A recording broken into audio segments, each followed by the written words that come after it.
Hi, my name is Betsy from Rutherford Regional Health Systems, and we're going to talk today about a code process in the hospital.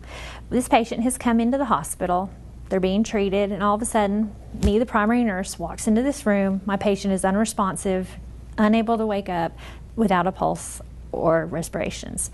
The first thing I'm going to do is yell for help. My CNA or paramedic is going to come in and start chest compressions, and at that same time, my second nurse is going to come in with the code cart, and they're going to be able to assist with medications, starting IVs, chest compressions, whatever that they need to do to help. I'm also going to have a physician and a respiratory therapist arrive.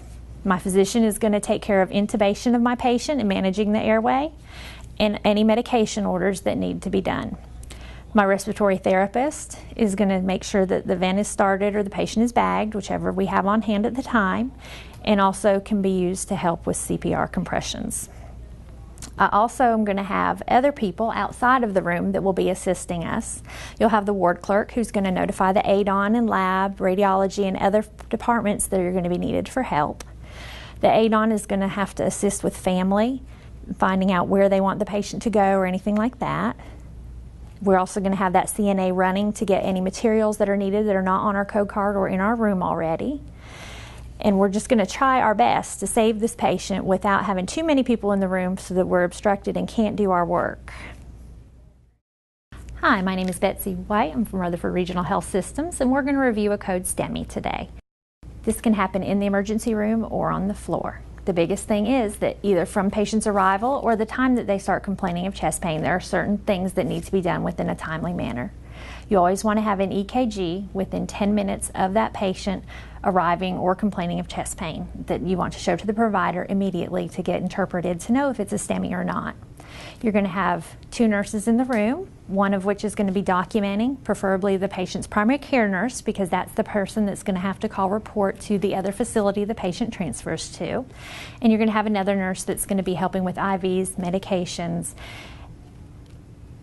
sending stuff to the lab, calling for materials that are needed and such. You're going to start this process with your EKG. You want an IV, O2, and monitor put on this patient.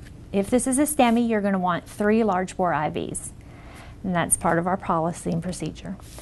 The doctor's going to be calling another facility to see where this patient's going to transfer to, and they're going to be able to tell you if this patient needs to receive TNK or not. You need to have an accurate weight on the patient to know that you have an accurate dose on the TNK.